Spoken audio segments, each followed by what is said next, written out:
Halo semua, apa kabar? Ya, jumpa lagi dengan saya Erwin Spandi dari Stocks Indonesia. Hari ini spesial karena kebetulan saya ada di luar kota, tepatnya saya ada di Kota Magelang. Saya sekarang sedang ada acara nih, ya. Saya ada ngisi acara untuk membawakan training, ya. Tapi nggak apa-apa, saya tetap berkomitmen untuk tetap membawakan market review dan ulasan serta rekomendasi saham buat Bapak Ibu semua. Especially di tengah kondisi market yang saat ini sedang bergejolak. Ya, kenapa lagi saya bilang bergejolak? Karena semalam Dow Jones ditutup minus 2,5%, hampir 2,5% atau mungkin lebih, ya. Dan kemarin sore sebenarnya market Australia juga udah nyelam, ya. Dan hari ini diikuti oleh Indonesia.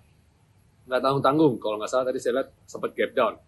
Dan ya, apa yang terjadi dan bagaimana kondisi market ke depannya?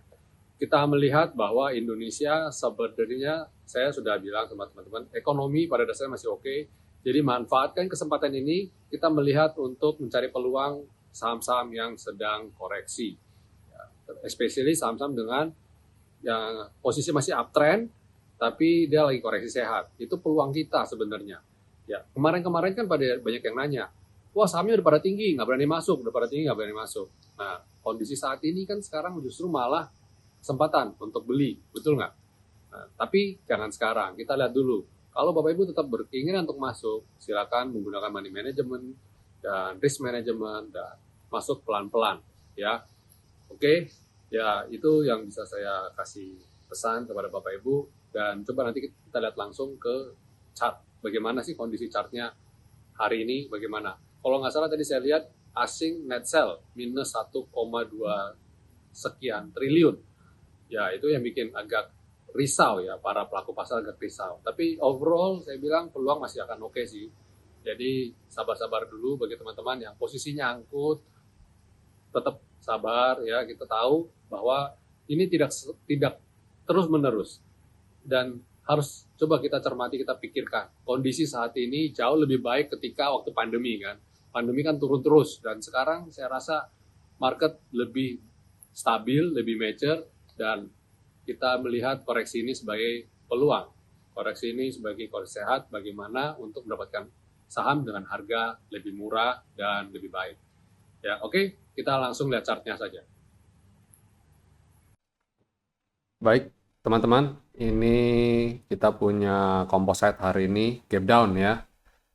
Ya, kalau kita lihat kondisi saat ini sih, IHSG masih berpeluang untuk menguji support kembali di level V-line kita ini. Ya, saya nggak bawa, saya punya catatan. Maksudnya ini saya rekamnya lewat laptop, jadi harap maklum nggak ada garis-garisnya. Tapi pada dasarnya IHSG masih, kalau lihat sentimen, kemungkinan besar minggu depan dia masih ada dalam tekanan, ya. Dan kita kalau lihat kondisi weekly-nya, ini sebenarnya kalau lihat weekly-nya masih oke, ya. Dia masih tertahan di selendang. Makanya saya lihat minggu depan, kalau di minggu depan dia turun di bawah selendang ini, nah hati-hati. Dia berpotensi untuk turun lebih dalam lagi, ya. Walaupun gitu mungkin turunnya terbatas lah, ya, nggak sampai sampai sampai ke sekarang nggak Pak? Wah, moga-moga nggak nyampe, ya. Tapi kekhawatiran itu bisa ada karena ingat, market itu bergerak kan based on sentiment, ya. Jadi kalau sentimen saat ini sih masih membawa aksi jual. Cuma yang perlu kita sikapi ini. Tadi kan saya sudah bilang bahwa asing net sell minus 1,28 triliun, tapi transaksi hari ini itu naik besar, 17,9 T. Di akhir pekan, untuk ukuran akhir pekan ini oke banget. Cuma masalahnya banyaknya transaksi ini, apakah aksi jual apa aksi beli. Cuma saya lihat di beberapa emiten ada juga yang beberapa aksi beli. Nggak apa, coba cek sektoralnya dulu deh, ya. Coba kita cek sektoralnya. Bagaimana kondisi sektoralnya? IDX Basic. Oke, ini IDX Basic kita lihat dia jebol support lagi, ya, turun dan jebol V-line. Nah, ini yang moga-moga dia nggak sampai bawah, dia nggak sampai jebol ini. Tadi sempet mepet-mepet mau jebol, cuma dia berhasil tertahan, ya. Ini kalau lihat besok, kalau dia masih mencoba bertahan di areal ini, itu masih oke. Ini IDX Basic. Kalau lihat weekly-nya gimana? Lihat weekly-nya sih udah jebol selendang, ya. Ini potensi untuk uji ke skyline cukup besar. Lalu IDX Consumer Cyclicals. Weekly-nya pun sama, weekly-nya juga jebol semua. Wah, kalau kayak gini ngeri-ngeri sedap nih. Ini potensi koreksi jauh besar. Ini asing net sell juga. Gawat juga nih. Tadi kalau basic asing net sell nggak ya? Ya, asing juga net sell. Dua sektor ini asing net sell, terus energi. Nah, energi asing malah masuk nih. Coba kita cek weekly-nya. Weekly-nya tapi dia koreksi dan berpotensi untuk uji support di selendang ya. Terus finance, sektor finance bagaimana? Sektor finance tadi sempat nguji support tapi dia bisa rebound. Tapi reboundnya kayaknya penutupan ditarik nih. Kayaknya kemungkinan besar masih bisa turun lagi nih. Coba lihat. Oh enggak, ya dia sesi 2 dia udah mulai naik sih. Menjelang akhir-akhir penutupan sesi 2 dia udah mulai naik nih.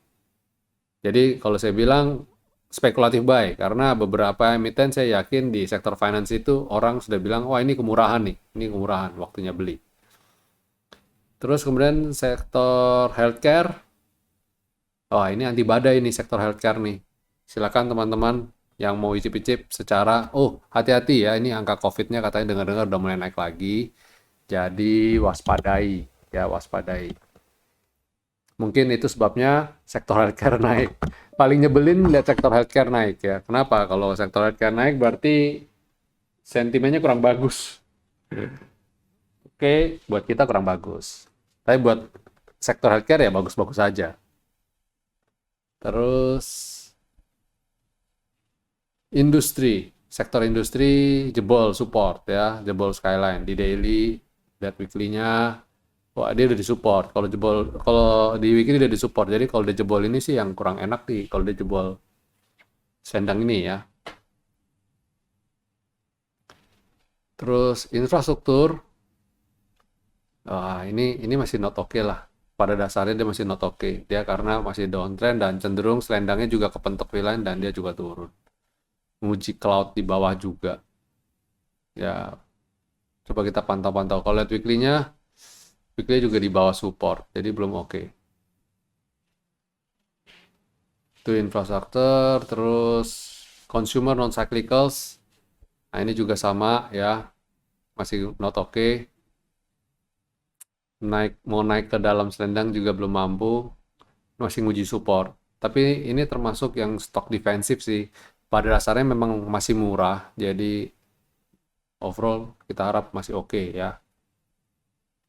Terus sektor properti juga masih belum oke, masih di bawah. Seperti saya sudah bilang, kalau inflasi sih, kalau ngomong bicara mengenai inflasi, sektor properti ini agak susah ya. Karena orang masih lebih mikir saat ini, apalagi nih inflasi lagi tinggi, orang mikir lebih ke kebutuhan sehari-hari dulu. Sektor tekno juga koreksi. Hari ini Goto ya, hampir ARB katanya. Saya jujur hari ini banyak di perjalanan, jadi market cuma pantau pagi dan beli BP aja dan untungnya mau arah itu. Wah luar biasa. Memang kalau hoki memang nggak lari kemana deh. Kalau rezeki nggak lari kemana deh. Transportasi, wow, transportasi mulai tertahan di support ya. Moga-moga dia bisa mantul, tapi ini market cap-nya kecil, jadi saya agak ragu-ragu juga ini bakal lanjut lagi.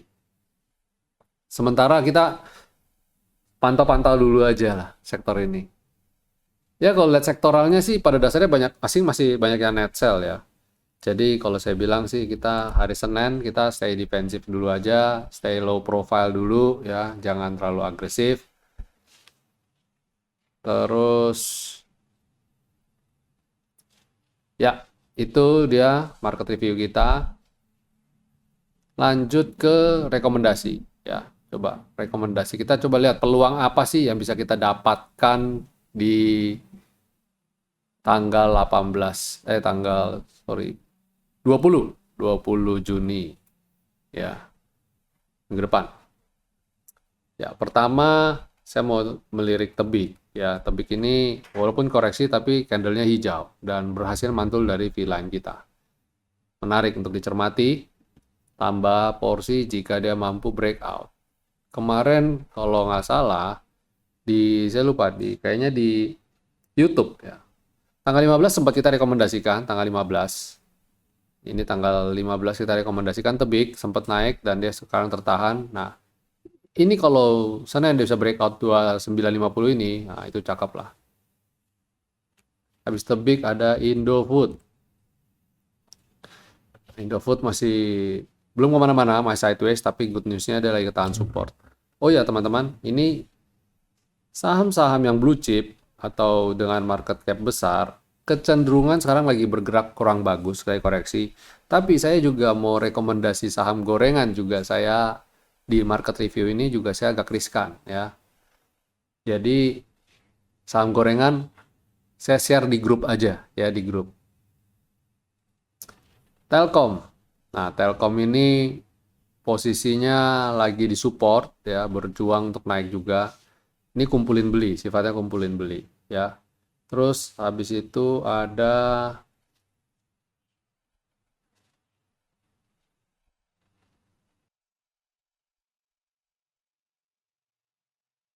ya, berikutnya adalah Akra. Akra ini masih dalam tren naik dan sifat spekulatif baik karena saat ini sedang menguji selendang. Jadi kalau dia mantul dari selendang kita action spek buy, tapi kalau dia jebol selendang kita jangan masuk dulu ya, hati-hati.